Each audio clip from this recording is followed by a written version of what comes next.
Salut tout le monde, je vous souhaite la bienvenue à ce premier épisode du podcast 500 Gasoline Alley, ici tourné en direct du studio Love à Saint-Jacques dans Lanaudière. Très content d'enfin débuter ce nouveau projet pour parler de course automobile, mais plus principalement de l'IndyCar, qui est une série de plus en plus connue à travers les États-Unis actuellement, de moins en moins au Québec en raison de un manque de pilotes, si on veut, des pilotes québécois, des pilotes canadiens, mais enfin pouvoir en parler. J'ai eu la chance d'aller à Saint-Pétersbourg la semaine dernière avec mon collègue Gabriel et on est allé chercher beaucoup d'informations. On a beaucoup de choses à jaser aujourd'hui. Très content de pouvoir le partager avec vous pour ce premier épisode du podcast 500 Gasoline Alley. Saint-Pétersbourg en Floride. Ouais, c'est très beau, surtout au mois de février. Le week-end qui a débuté vendredi le 27 février, c'était une très belle fin de semaine. Ça faisait du bien de quitter le Québec avec le froid, la neige, encore une fois un peu de neige le week-end dernier, mais quelle expérience là-bas. C'est pas pour rien que des fois Saint-Pétersbourg est appelé le Monaco de l'IndyCar. Monaco, on le sait, c'est la course qui est mythique en Formule 1, mais là-bas, le décor, l'endroit est vraiment paradisiaque. Il faisait pas trop chaud, pas trop froid, pas beaucoup de nuages. C'était vraiment exceptionnel pour ouvrir cette saison 2025 dans la NTT IndyCar Series. C'était vraiment sensationnel comme fin de semaine. Dans cette fin de semaine, justement, on a eu la chance de faire plusieurs activités tout au long de cette fin de semaine à Saint-Pétersbourg. Entre autres, on est arrivé mercredi, Gabriel et moi, on a fait beaucoup de choses rendues là. On a eu la marche sur la piste jeudi. On a eu la chance de faire le tour à pied de la piste avant que les pilotes prennent d'assaut le circuit le vendredi matin. La chance de voir les derniers détails, les dernières choses, pancartes, les publicités qui étaient installées sur le circuit parce que c'est un circuit de ville, bien sûr. Donc, c'était très plaisant d'aller voir ça, de voir les derniers préparatifs, de voir les pilotes qui observent les petits moindres détails. C'est un petit peu différent qu'un circuit routier. En étant un circuit de ville, il y a des choses qui modifient. Il y a des bosses qui s'ajoutent au moment de l'année en raison de la météo et tout ça. Et de voir d'un peu l'envers du décor, d'être capable d'être là, de voir qu'est-ce que les pilotes regardent, de voir à quel point les murs, la différence entre le regarder à la télévision et bien sûr d'être sur place. Et plus que la fin de semaine avançait, des fois je voyais qu'est-ce que ça avait l'air de l'écran de télévision, même en étant sur place là-bas. Et là, tu le vois d'une autre façon. Donc, ça a été une belle expérience de faire cette marche-là. J'ai eu la chance de montrer la piste à Gabriel aussi. Et c'était très impressionnant. Des petits pépins techniques cependant avec la charge de téléphone, mais beaucoup de souvenirs et beaucoup de souvenirs qui ont été gardés en tête. C'est surtout ça le plus important. Une très belle fin de semaine, comme je l'ai dit, entre 22 et 28 degrés quand même. C'était pas trop chaud.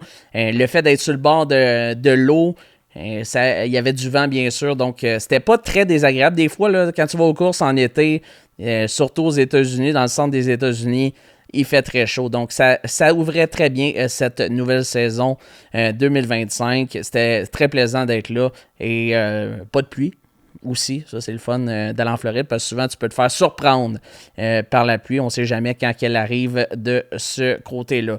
J'ai parlé de jeudi, la marche sur la piste. Vendredi, c'était une journée très occupée. On a eu la chance de parler avec plusieurs pilotes dans le bullpen, qui est un endroit où les pilotes se présentent à nous. On a la chance de leur parler, de leur poser des questions à plusieurs médias qui sont présents, dont nous. On a eu la chance de poser des questions. On a eu la chance de parler avec Callum Ilott, Louis Foster. On a eu aussi Scott McLaughlin qui a été Rinus VeeKay et bien sûr Nolan Siegel. 3, 4, 5 même pilotes qu'on a eu la chance de parler. Et c'était tout juste avant la première séance de la fin de semaine du côté de Saint-Pete. Donc, d'avoir des échos d'avant le début de la fin de semaine, c'était la première séance qui s'en venait dans cette nouvelle saison. Donc, à chaud, comment les pilotes se sentaient, leurs attentes envers leur voiture et la fin de semaine. Donc, c'est souvent au bon moment. Tu n'as pas comme le reste de la fin de semaine qui reste pour des fins de semaine auparavant pour revenir sur qu'est-ce qui s'est passé dans la série IndyCar. Donc, ces entrevues-là, on va avoir la chance de les entendre tout au long de cet épisode du podcast. Ensuite de ça, vendredi, quelle belle journée. On a eu la chance de rencontrer tous les pilotes de la série IndyCar. Une bonne partie des pilotes, en fait. J'ai eu la chance de discuter avec Callum Ilott, Louis Foster, Rinus VeeKay, Scott McLaughlin et Nolan Siegel. Donc, des pilotes qui avaient des choses à discuter. On va avoir la chance de toutes les entendre au courant de cet épisode du podcast. Il faisait très beau. Ensuite de ça, c'était la première séance de la saison. Donc, le fait de parler avec eux avant, ça permettait de voir comment ils appréhendaient ce début de saison et surtout cette première séance. Et des fois, il y a des choses qui se sont dites dans cette première entrevue-là, que plus que la fin de semaine avançait, plus qu'on a vu les choses se réaliser. Donc, ça va être très intéressant à entendre un peu plus tard. Samedi, une journée plus relaxe au niveau des entrevues. Une pratique le matin, la séance de qualification en fin d'après-midi. Il y a eu beaucoup de rebondissements. Je vais avoir la chance d'en revenir dans quelques minutes. Et dimanche, la journée de la course. Quelle belle journée. La course qui débutait aux alentours de 12h20. Donc, c'est pas trop tard. Des fois, les courses sont en milieu d'après-midi, ce qui fait que tu sors de la piste. Il est 9-10 heures le soir. À 6 heures, déjà au restaurant. Donc, et c'était pas très chaud. C'était pas trop chaud, en fait, lors de la course. On a eu la chance de marcher sur la piste, pas sur la piste, dans les puits, avec les voitures, qui est le fameux grid walk, avec les voitures qui sont installées avant le départ, avoir l'hymne national sur la ligne des puits, avoir les jets passer en haut pendant la fin de l'hymne national. Vraiment de beaux moments, des belles choses qu'on a vues à ce moment-là sur ce grid walk. Donc, ça fait un peu le tour de ce qu'on a eu la chance de faire dans cette fin de semaine, sans entrer dans les détails de qu'est-ce qui s'est passé dans chaque séance, parce qu'au-delà de ça, il y a l'expérience qu'on a vécue là-bas, le fait d'aller à Saint-Pétersbourg, c'est totalement différent que de le vivre à la télévision. Et ça a été très, très, très accueillant autour de ça. Bien sûr, un match du Lightning le samedi. On a eu la chance de découvrir des restaurants locaux là-bas à Clearwater, des belles places qu'on a eu la chance de découvrir en Floride lors de ce week-end de course. Maintenant, place aux choses sérieuses. Qu'est-ce qui s'est passé dans cette fin de semaine? Il y a plusieurs choses que j'ai notées, que je voulais discuter avec vous aujourd'hui par rapport à chaque séance. Il est arrivé plein de rebondissements. C'était très, très, très intéressant comme fin de semaine. C'était un peu dur de savoir comment que ça allait se terminer. Et c'est exactement tout le contraire que qu'est-ce que je pensais qui est arrivé à la fin de la course. Donc, je vous ai parlé un peu tantôt de la première pratique de la saison le vendredi. Il y a eu un gros point d'exclamation qui a été mis par l'écurie Andretti Global avec ses 3 voitures dans le top 6. On pensait vraiment que cette écurie-là était dans la bonne place là, pour cette fin de semaine-là, pour aller chercher la pole et potentiellement la victoire à la fin de la fin de semaine. C'est Kyle Kirkwood qui avait terminé au premier rang de cette séance de pratique du vendredi. Colton Herta, 4e, et Marcus Ericsson, pour ceux qui retiennent ce nom, oui, un ancien pilote de Formule 1, a terminé 6e. Donc, il était possible de croire que les Andretti pouvaient se hisser en pole, surtout que c'est des circuits où justement ces pilotes-là ont déjà signé la victoire. Kirkwood n'a pas signé la victoire à Saint-Pete, mais a gagné 2 courses sur des types de circuits similaires en 2023. Dans cette séance-là, ça n'a pas débuté de la bonne façon pour un des prétendants au titre, Scott McLaughlin, qui a échappé sa voiture au 3e virage. Ça, c'était pas le début de la fin de semaine escompté dans son cas. McLaughlin, qui est très compétitif, ce type de circuit-là, et malheureusement a complètement perdu le contrôle au 3e virage. La suspension avant-gauche était complètement cédée. Son écurie a dû travailler jusqu'à 8-9 heures le soir pour réparer la voiture. Donc, ça n'a pas débuté de la bonne façon dans son cas, mais connaissant l'écurie Team Penske, c'était coutume pour eux autres de réparer ça, mais mettons que du côté de McLaughlin, c'était pas la façon espérée de débuter la fin de semaine. Aussi, sur cette séance-là, je note la performance très intéressante des 2 pilotes chez Ed Carpenter Racing. Les 2 pilotes se sont installés, dans le cas de Alexander Rossi, 14e, et Rasmussen, son coéquipier, 11e. Donc, c'est ce que je pensais. C'est vraiment d'excellents résultats pour cette écurie-là, qui a eu beaucoup d'argent qui a été envoyé par des commanditaires lors de l'entre-saison, rajouté des commanditaires tels Java House et Splenda qui se sont joints à l'écurie d'Ed Carpenter. Donc, des bons résultats pour débuter la fin de semaine. Justement, j'ai eu la chance de parler avec le pilote Christian Rasmussen au terme de cette première pratique. On va aller l'écouter immédiatement. Yeah, I don't think it was bad. I think we rolled off fairly well. Yeah, I'm excited to see what we can do. I know the boys have been doing a bunch of work over the winter trying to make us roll off well here today. So hopefully that's working. We'll see. We'll really see tomorrow in qualifying. That's the big one, right? But I'm excited to see. I think I have a good feeling about everything. I like where things are going with us as a team. So I'm excited to see what we can do this weekend. It's a massive resource to have Alex on the team. I think he's bringing in so much experience from McLaren and Andretti everywhere where he's been. You know, he's going into his 9th or 10th year in IndyCar now. So it's really cool to have an experienced veteran like that I can lean on and learn from. So I think not only is he a massive resource for the team, but I think also just for me to learn from. So it's good to have him on board. Yeah, for sure. I mean, your first year in IndyCar is not easy. It's not easy for anyone. It's I think one of the most competitive series in the world right now, and like just the depth of the field and the talent that we have here is amazing. But that's also what makes it super cool. You know, that's what makes it so enjoyable to be here, knowing that you have to be on your absolute best to be anywhere in the series. So it's cool to be a part of, and I'm again excited to see where this team is going this year, because I think it's definitely upwards. It's hard to set a number on it. You know, I think we're just trying to improve as a team. You know, the team's expectation is getting back towards getting race wins and podiums. So I think that's our goal for this year. Donc, les commentaires de Christian Rasmussen, qui étaient très intéressants, ont parlé, entre autres, de le fait de débuter une deuxième saison complète dans l'IndyCar, à quel point c'est pas facile d'arriver comme une recrue. A parlé de son nouveau coéquipier Alexander Rossi qui a remporté la 100e édition du Indy 500 en 2016. Donc vraiment une nouvelle énergie qu'on sent chez Ed Carpenter Racing. On devait s'attendre à ce que la fin de semaine se passe bien dans son cas.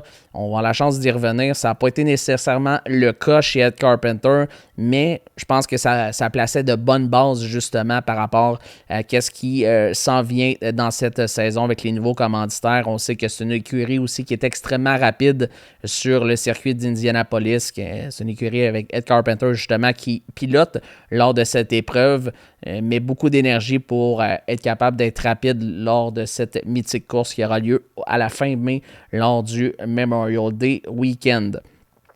Ensuite, dernier point par rapport à la séance de vendredi. La nouvelle écurie Prema Racing disputait sa première séance dans l'IndyCar, bien sûr, avait participé au test à Sebring il y a 2 semaines, mais quand même des résultats satisfaisants.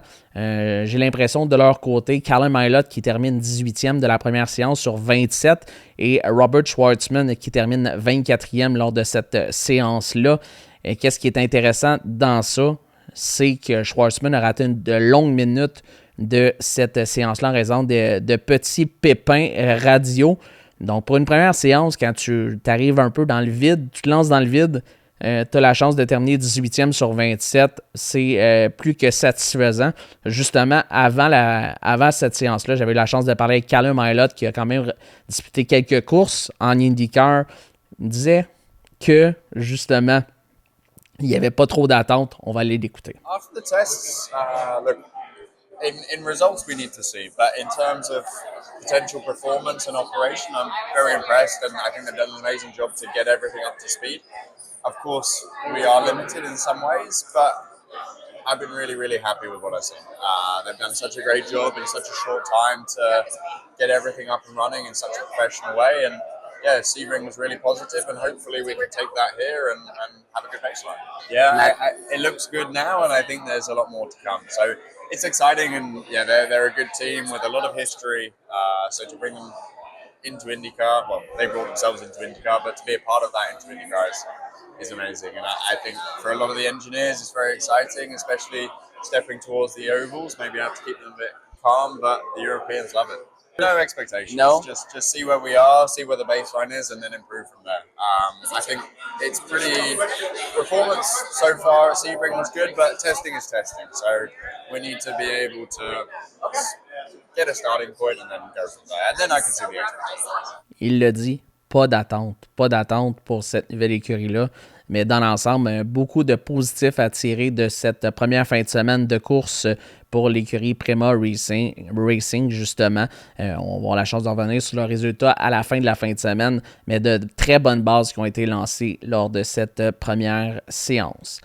Samedi, maintenant, était une très grosse journée pour les pilotes de la série IndyCar.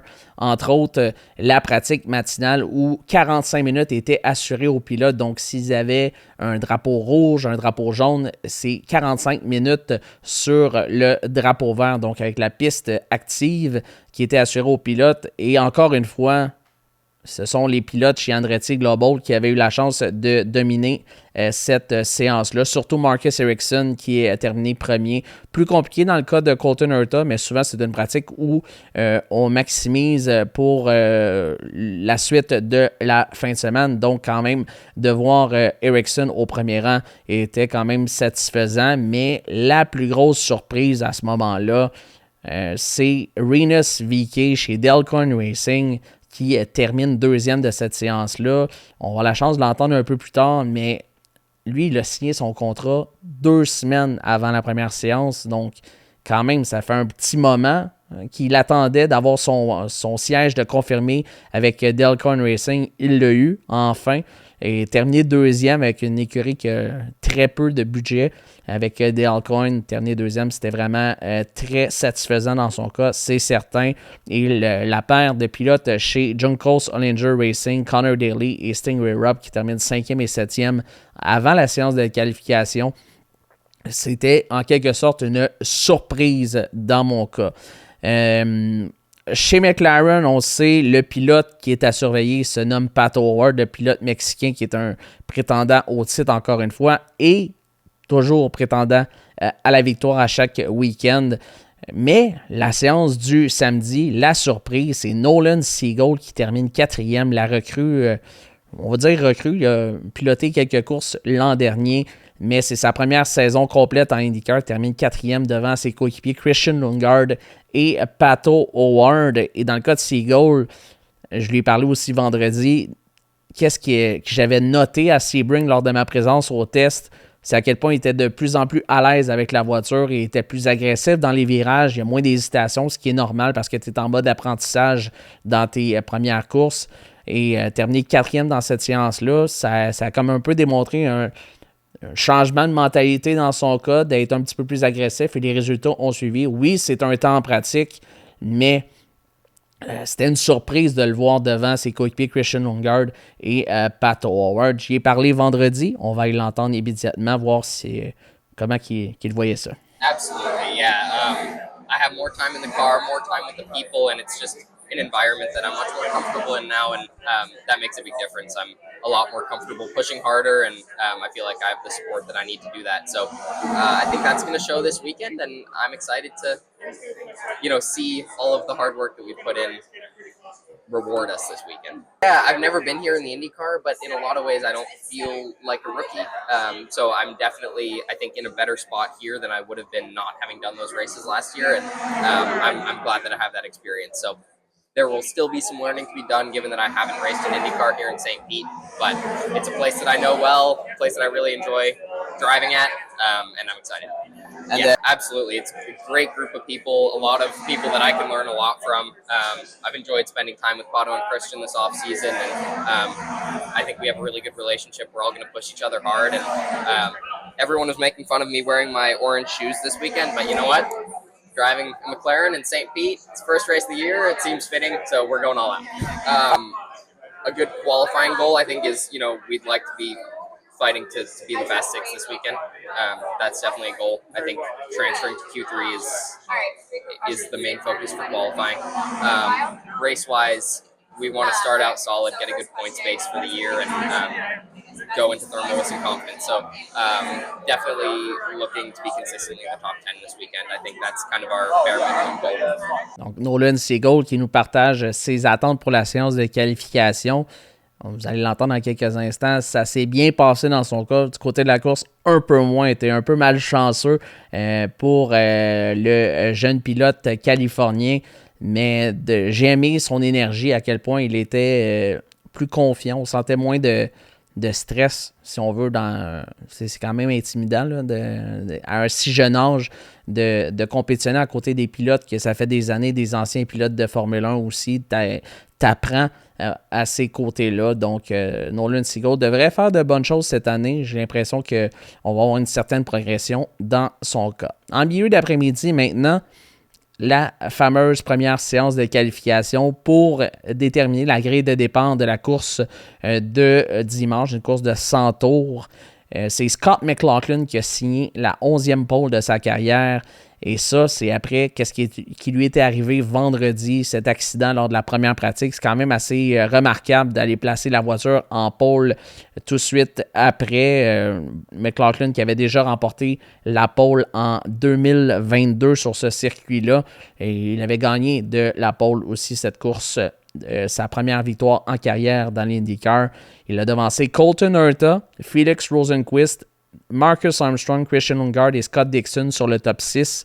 Ensuite, les autres, on avait Marcus Ericsson, Alex Palou, Kyle Kirkwood, Joseph Newgarden, Nolan Seagold qui partait 11e et 12e, Rinus VeeKay. Deux pilotes que je viens de vous parler quelque peu qui ont eu la chance de se classer dans le top 12, ce qui est quand même déjà un gros point d'exclamation qui est mis sur leur performance de se qualifier là. Oui, Seagold parlait qu'il voulait compétitionner pour le Fast 6, le top 6 en qualification, mais en étant sur le top 12, se donner une chance justement de compétitionner là-dessus. Donc, il a bien réussi pour cette première séance de qualification de la saison. Une des belles surprises, c'est la tenue des deux Meyer Shank Racing de Felix Rosenqvist et Marcus Armstrong, qui se sont qualifiés en 3e et 4e place. Cette année, ils ont une alliance avec Chip Ganassi Racing et ça l'a payé, c'est certain.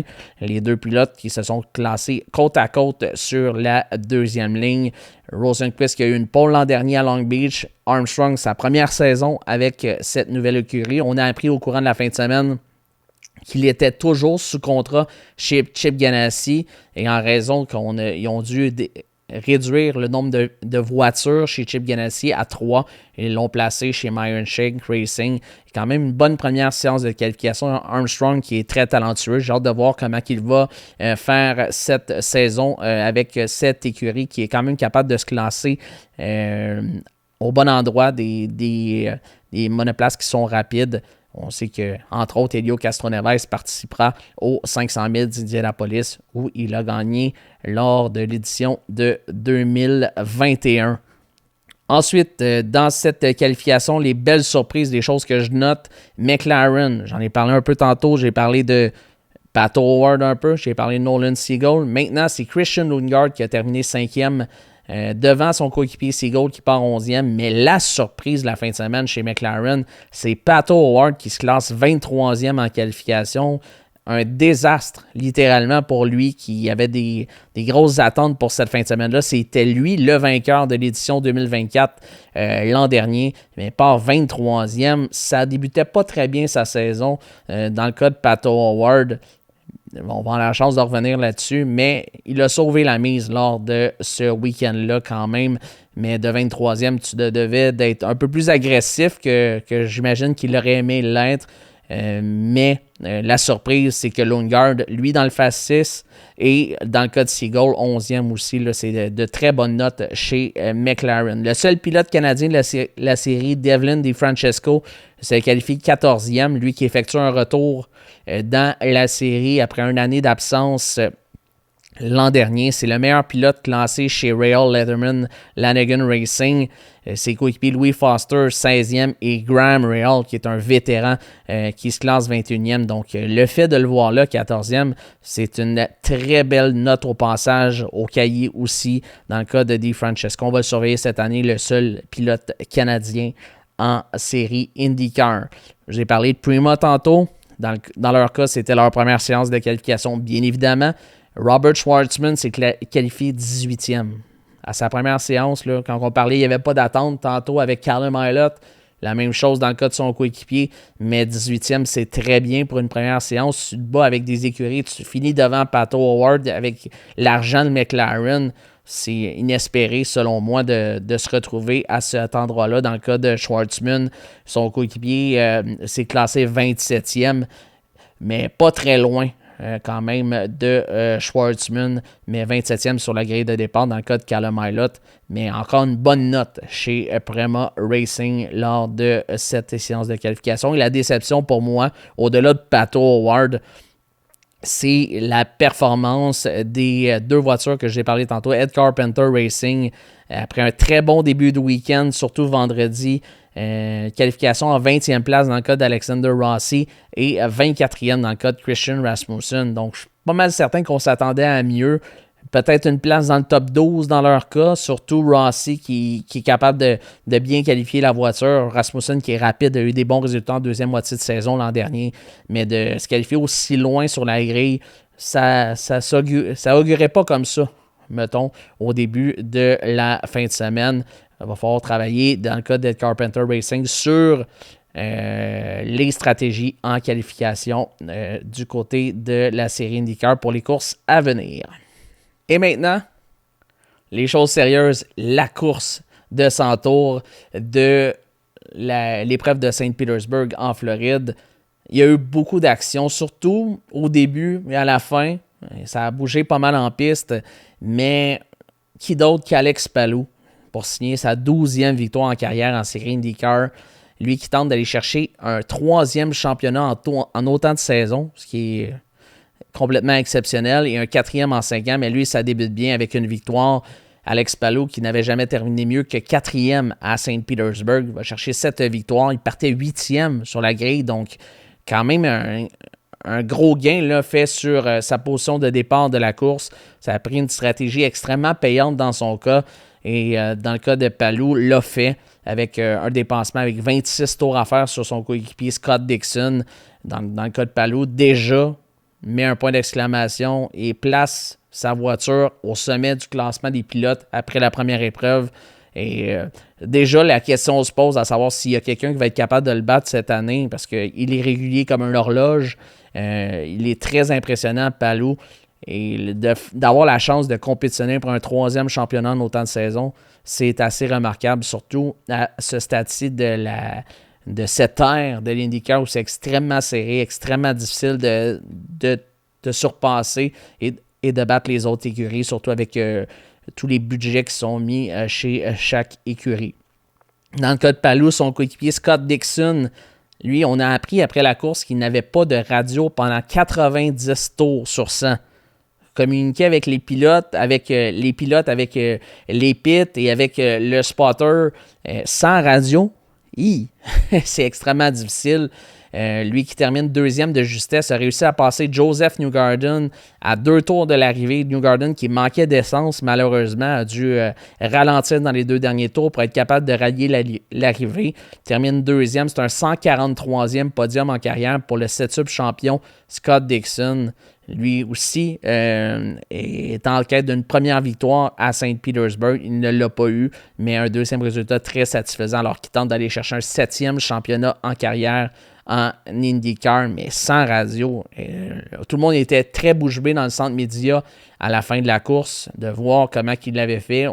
Il était possible de comprendre que la stratégie chez la voiture numéro 9 de Scott Dixon était de s'arrêter un tour avant Alex Palou, mais sans avoir de radio, en fait, ça l'a empêché de le faire. C'était dur de communiquer ou de savoir à quel moment. Donc, il est arrêté un tour plus tard, ce qui l'a fait qu'il s'est placé derrière son coéquipier Palou. Donc, la victoire lui aurait probablement été attribuée en raison de cet arrêt un tour devant, mais malheureusement, ça n'a pas été le cas. Ça en voulait un peu à la technologie, parce que ça peut arriver, c'est pas de la faute de personne, c'est des problèmes techniques en course, mais la victoire qui lui a échappé par ce petit problème-là, il aurait pu y avoir d'autres choses qui auraient pu arriver dans cette course-là, mais chez Chip Ganassi, même son propriétaire, Chip Ganassi, qui a dit c'était la victoire de Scott Dixon, mais au moins ça reste dans l'écurie avec son coéquipier Alex Palou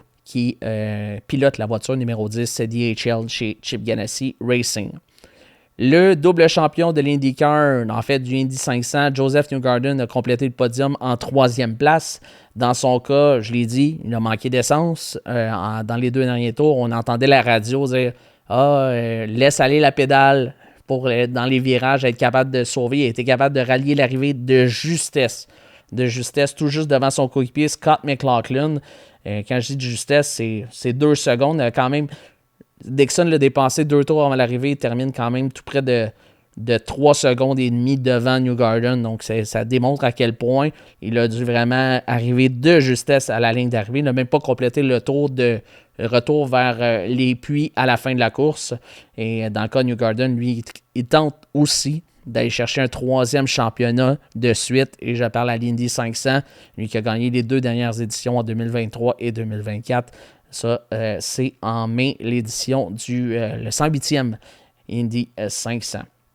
Dans le cas de Scott McLaughlin, qui est un coéquipier de Newgarden chez Team Penske, termine en 4e place. C'est un peu une déception dans son cas, surtout qu'il partait de la pole, mais il s'est fait prendre par la stratégie de Palou, Dixon et Newgarden, qui était de s'arrêter au 2e tour en raison de la seule neutralisation de la course qui est arrivée au 3e virage du premier tour. Ils se sont arrêtés à ce moment-là, donc McLaughlin qui partait premier n'a pas pu se compromettre à s'arrêter parce que probablement les autres seraient restés en piste à ce moment-là. Et les autres, en fait 5 pilotes sur le top 6 à la fin de la course, ont pris cette stratégie-là de s'arrêter au 2e passage. Et ça a été la stratégie de la victoire dans le cas de Palou. Dans le cas de McLaughlin, c'est dommage pour lui, mais quand même, il doit être satisfait, lui qui essaie d'aller chercher un premier championnat en carrière, de terminer 4e lors du premier week-end. Je pense qu'il y a une bonne note au dossier dans le cas de McLaughlin et de son écurie, surtout avec toutes les péripéties, l'accident au 3e virage lors de la pratique du vendredi. Justement, j'ai eu la chance de parler avec McLaughlin vendredi dernier et il parle de cette saison où les attentes sont un peu élevées dans son cas. On va aller l'écouter immédiatement. Yeah, I mean, I've got all the tools to do it. You know, I think everyone comes in every year and says, you know, we're going to win the championship, we're going to win the 500, but you got to put it all together. I feel good. I feel comfortable where I'm at, and you know, hopefully we just have the goods throughout the year and then over May as well. Just need to build some momentum. I get some points. You know, a first or 7th almost this week is it's like a win. Just get some good points and move forward. Donc, dans le cas de McLaughlin, il l'a dit, il s'est terminé 1 ou 7e. C'est une bonne nouvelle, c'est une bonne note et de gros points d'accumuler au classement, mais 4e, c'est un peu entre les deux. Donc, je suis certain que dans son cas, malgré la déception, il est très content et peut se reposer pour les 3 prochaines semaines avant de retrouver la piste à Thermal le 23 mars prochain. Dans le cas, je vous ai parlé un peu de la seule neutralisation de la course qui est arrivée au premier tour de l'épreuve. C'est Will Power qui a heurté l'arrière de la voiture de Nolan Seagull. Seagull qui avait une bonne fin de semaine, partait 11e. Power partait un peu derrière. Il l'a frappé derrière involontairement, bien sûr. Ça fait un effet d'accordéon dans ce virage qui est très serré. Et dans le cas de Seagull, il s'est retrouvé dans le mur et sa course était terminée après seulement 3 virages. Donc, extrêmement décevant dans son cas, mais il n'y avait absolument rien qu'il pouvait faire. C'est arrivé derrière lui et ça a aussi collecté Louis Foster qui a terminé la course aussi à cet endroit-là. Donc, un accident impliquant 3 pilotes, Power, Seagull et Foster. Leur course était terminée à ce moment-là. Donc, c'était la seule neutralisation. Les pilotes qui ont été quand même assez assez propre dans cette course pour éviter les murs. C'est un circuit avec les murs qui sont très proches. Donc, c'est facile de prendre une bosse sur le circuit de ville et de perdre le contrôle de cette voiture-là. Mais généralement, ça a été bien fait par les 27 pilotes en piste. On enlève, mettons, Will Power, Armstrong, je parle pas d'Armstrong, pardon, Power, Seagull et Foster, que leur course s'est terminée à cet endroit-là. En séance de qualification, je vous ai parlé de Meyershank Racing où c'était possible de s'attendre à un résultat satisfaisant en partant 3e et 4e. Malheureusement, dans leur cas, ça n'a pas été le cas. Dans le cas de Marcus Armstrong, a terminé 54 tours derrière le vainqueur de la course, Alex Palou. Et il y avait un problème avec la suspension arrière-gauche, probablement heurté le mur, pas suffisant pour mener une neutralisation. Il était capable de ramener la voiture dans les puits, dans le cas d'Armstrong, mais 54 tours n'a pas été capable de réparer la voiture suffisamment pour le retourner en piste. Son coéquipier Felix Rosenqvist était un peu dans la même situation que Scott McLaughlin termine 7e en bout de ligne. Felix Rosenqvist. Donc, des points importants de ce côté-là, mais il était possible, dans leur cas, d'au moins de voir une des deux voitures se retrouver sur le podium. Donc, c'est pas nécessairement satisfaisant, mais une bonne note pour les deux pour essayer de bâtir du momentum en prévision de la prochaine course. Avant de parler du prochain sujet, je veux faire entendre Rinus VeeKay, à qui j'ai parlé bien sûr le vendredi. Ça met un peu la table sur qu'est-ce qui s'est passé pour lui dans sa fin de semaine. I'm very happy. Actually, 2 weeks ago, I signed my contract today. Wow. So, very happy to get everything done, of course, and to be here. And I'm very excited for all the new stuff that's coming with Honda, Dilkart Racing. You know, it's a lot of experiences that are new to me, but I think we can have a really good weekend. Definitely. I mean, it's going to be hard work seeing where the team came from last year with 9 drivers. You know, both cars out of the leader circle. I think it's going to be very important to just have good rebounds every time, right? If things go wrong, I think we can come back strong every time. I think that's going to be our year. I think we can do a lot of surprises with this team and surprise a lot of people with our pace. I definitely think so. I mean, nobody knows what to expect from us, so I think we can have a really good shot at top 10 to start. I think that's a really good start, and who knows, we can get a podium or win. Il a dit, on a une très bonne chance pour aller chercher un top 10 et c'est exactement ce qu'il a fait, terminer 9e dans cette course, ce qui est plus que satisfaisant dans le cas de VeeKay. Il avait signé son contrat 2 semaines avant le début de la fin de semaine à Saint-Petersburg, terminé 9e. Quand même, surtout, il l'a dit aussi, 9 pilotes ont piloté chez Dale Coyne l'an dernier. Les 2 voitures en dehors du cercle des meneurs qui est déterminé sur les 22 premières voitures au niveau du classement des voitures et des constructeurs. Dans le cas de VeeKay 9e, c'est extrêmement satisfaisant. On sentait que c'était une possibilité cette fin de semaine-là. C'est une piste où Dale Coyne a déjà eu du succès, entre autres avec l'ancien pilote français Sébastien Bourdet. Il a remporté des courses de ce côté-là à Saint-Pete avec Dale Coyne Racing. Donc, très content pour Rinus VeeKay, le sympathique Rinus VeeKay, d'aller chercher un résultat aussi satisfaisant dans son cas. J'ai parlé de Pato O'Ward tantôt. Lui qui partait 23e sur la grille de départ a quand même trouvé la façon de se classer 11e à la fin de la course. C'est plus que satisfaisant dans son cas, mais pas sans embûche dans le cas du pilote mexicain. Il y a eu une crevaison au premier tour en roulant directement sur les débris sur l'accident impliquant les 3 pilotes énumérés tantôt. Il aurait pu certainement être impliqué dans l'accident à ce moment-là, était capable d'aller changer ses pneus au deuxième passage comme les autres l'ont fait. Donc ça l'a sauvé. Si on peut dire dans ce sens-là, et Pato O'Ward, qui termine 11e, a vraiment sauvé la mise parce que te classer 11e quand tu pars aussi loin, quand il n'y a pas autant d'accidents pendant la course, c'est une très bonne fin de semaine en bout de ligne. Surtout que ça aurait pu être possible de s'attendre à pire dans le cas de Pato O'Ward.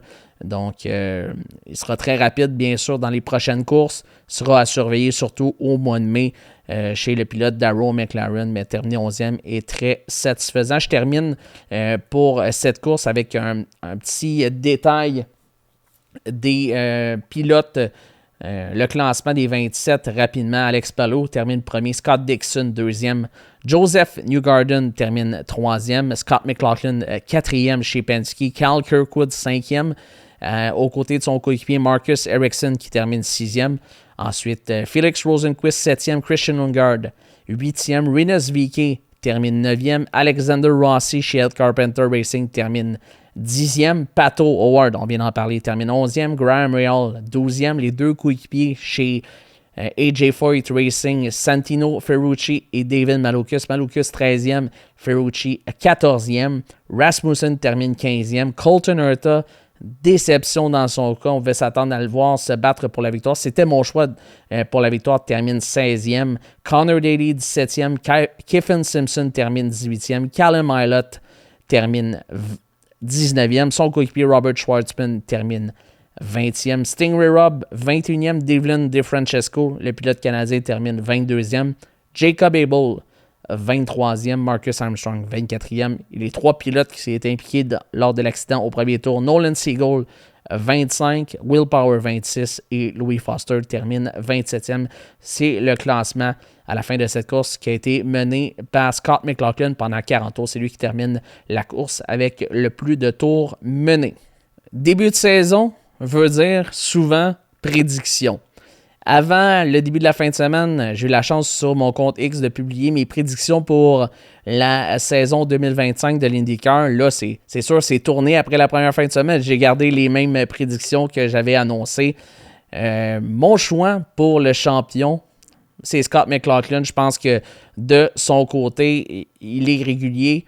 Il a la voiture, il a l'écurie pour y aller. Je pense qu'il va être capable de chauffer Alex Palou. Oui, le choix facile aurait pu être Alex Palou, mais dans mon cas, je vais avec McLaughlin. Si ce n'est pas de son pépin, qu'est-ce qui est arrivé chez Penske lors de la course de Saint-Pétersbourg l'an dernier, où il y a eu le scandale des push to pass. Dans le cas de McLaughlin, aurait pu certainement compétitionner pour le championnat à la fin de la saison. Mais c'est mon choix en 2025. La recrue de l'année, j'y vais avec Louis Foster chez Rahal Letterman, Lanigan Racing.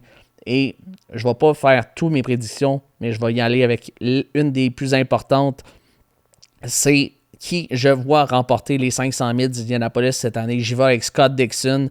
6 fois champion de la série, seulement une victoire à Indianapolis, extrêmement rapide lors des dernières années, jamais capable de mettre le point d'exclamation et d'être capable d'aller chercher la victoire, de boire le lait sur le podium et d'avoir le Borg Warner Trophy à la fin de la course. Mais j'y vais avec Scott Dixon, j'ai l'impression que c'est son année.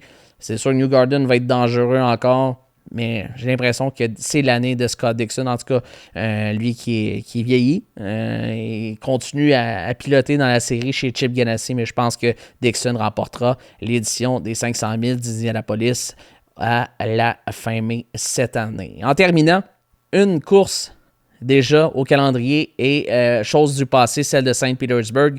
Mais les pilotes de la série IndyCar retrouvent le circuit de Thermal en Californie le 23 mars prochain. Course qui est prévue à 15h sur les zones de Fox et le drapeau vert qui est prévu pour 15h17 heure de l'Est, donc aux alentours de midi du côté de l'Ouest américain. C'est Alex Palou qui avait remporté la victoire lors du challenge d'$1 million en 2024.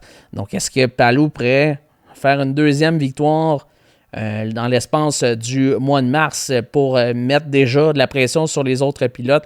La question se pose. J'ai bien hâte de voir. La dernière fois, c'était un challenge. C'était pas une course qui comptait avec des points au championnat. Donc, ça va être un petit peu plus différent dans ce cas-là. Et j'ai bien hâte de voir qui sera le vainqueur au terme de cette course. Donc, c'est dans 2 fins de semaine, dans le fond, oui, exactement. Donc, ça va arriver assez vite. Et après ça, il y aura une autre épreuve qui va arriver à la mi-avril du côté de Long Beach. Et ensuite de ça, le gros mois de mai, 5 fins de semaine de suite pour les pilotes de la série IndyCar. Ça débute plus lentement, mais la prochaine, c'est bien sûr à Thermal, le 23 mars prochain. Et voilà, c'est ce qui met un terme à ce premier épisode du podcast 500 Gasoline Alley ici au Love Studio de Saint-Jacques dans Lanaudière. Très content d'avoir fait ça avec vous aujourd'hui. Un épisode va suivre très prochainement, probablement suite à la prochaine course à Thermal en Californie. Donc merci et à bientôt.